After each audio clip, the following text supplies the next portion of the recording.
Most serial killers are eventually caught. Most cases are eventually solved. Most mysteries eventually have an ending. This one doesn't. The Zodiac Killer murdered at least 5 people in Northern California in the late 1960s. He taunted the police with coded letters.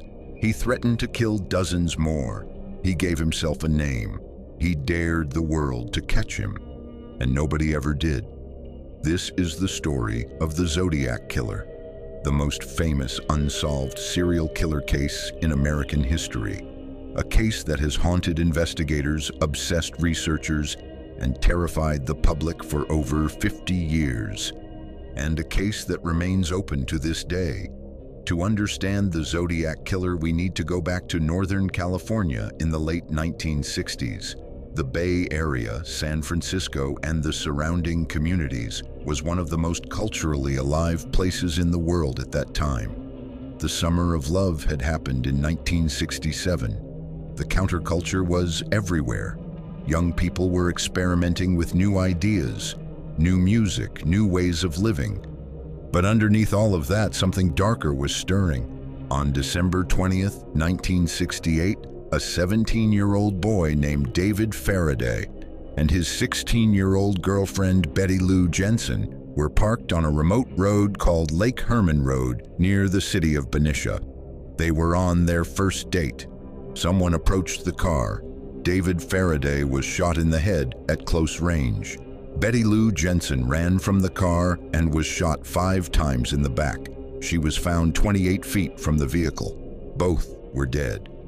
The police investigated but found almost nothing. No witnesses, no clear motive, no obvious suspect.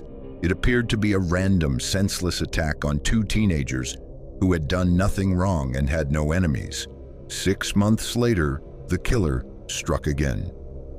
On July 4th, 1969, Independence Day, a young couple named Darlene Ferrin and Michael Mageau were parked at Blue Rock Springs Park in Vallejo, California. A car pulled up. A man got out and approached them with a flashlight. He opened fire. Darlene Ferrin was hit multiple times and died. Michael Mageau was shot but survived, becoming one of the very few people who had seen the killer and lived. Shortly after the shooting, a man called the Vallejo Police Department from a payphone. He calmly told the dispatcher about the shooting, using details that only the killer could have known. And then, almost as an afterthought, he told the dispatcher that he had also been responsible for the murders on Lake Herman Road 6 months earlier. He hung up. The police had a killer who was calling them, who was announcing himself, who wanted to be known. And then the letters started. On August 1st, 1969, 3 letters arrived simultaneously. 1 at the San Francisco Examiner, 1 at the San Francisco Chronicle, and 1 at the Vallejo Times-Herald. Each letter contained details of the murders that had not been made public, proving they were written by the killer. Each letter contained 1/3 of a strange coded cipher, a grid of symbols that the writer claimed, when decoded, would reveal his identity. The writer demanded that the newspapers print the ciphers on their front pages. If they did not, he promised to go on a killing rampage, killing 12 people over the weekend. The newspapers published the ciphers. The letters were signed with a symbol, a crossed circle that looked like a gun sight. The writer called himself the Zodiac. The cipher, known as the Z408 because it contained 408 symbols, was cracked within a week by a married couple named Donald and Betty Harden, who were amateur cryptographers. The decoded message was chilling. It read, in part, "I like killing people because it is so much fun. It is more fun than killing wild game in the forest, because man is the most dangerous animal of all." The message ended with a claim that after he was reborn in paradise, the people he had killed would be his slaves. There was no name, no identity, just a taunting declaration of pleasure in killing. And then on September 27th, 1969, the Zodiac attacked again. Brian Hartnell and Cecilia Shepard were students at Pacific Union College. They were picnicking at Lake Berryessa in Napa County when a man approached them wearing a hood with a crossed circle symbol, the Zodiac symbol, sewn onto the chest. He tied them up. He stabbed them both repeatedly. Cecilia Shepard died. Brian Hartnell survived and was able to give investigators a description of the attacker. Before leaving the scene, the Zodiac wrote on the door of Hartnell's car, in marker pen, the dates of his previous attacks and the words Lake Berryessa, September 27th, 69, 6:30 by knife. He was leaving a record. He was signing his work. 2 weeks later, on October 11th, 1969, the Zodiac shot and killed a San Francisco taxi driver named Paul Stine. A witness saw the killer in the cab before the shooting. Police were given a description. A patrol car actually stopped to question a man near the scene who matched the description and let him go, believing the radio dispatcher had described a black suspect rather than a white one. It was a catastrophic mistake that the San Francisco Police Department would regret for decades.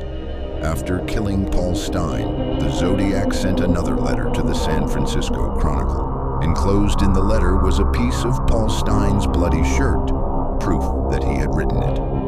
He mocked the police for coming so close to catching him and letting him go. He threatened to attack a school bus. He threatened to shoot out the tires and pick off the children as they tried to escape. The threat caused panic across Northern California. School buses were given police escorts. Parents kept their children home. The Zodiac had moved from killing to terrorizing an entire region. More letters followed. The Zodiac claimed to have killed 37 people, far more than the confirmed victims.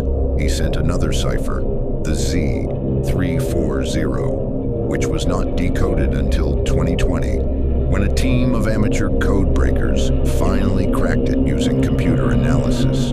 The decoded message said, "I hope you are having lots of fun in trying to catch me. I am not afraid of the gas chamber because it will send me to paradise all the sooner, because I now have enough slaves to work for me." He corresponded with attorney Melvin Belly. He sent letters with pieces of his victims' clothing.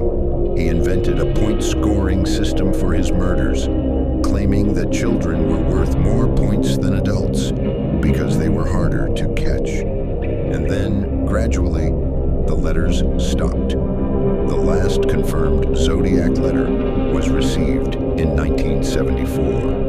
There were possible letters after that, but none were definitively confirmed as authentic. And the killings, at least the confirmed ones, had already stopped. The Zodiac simply disappeared.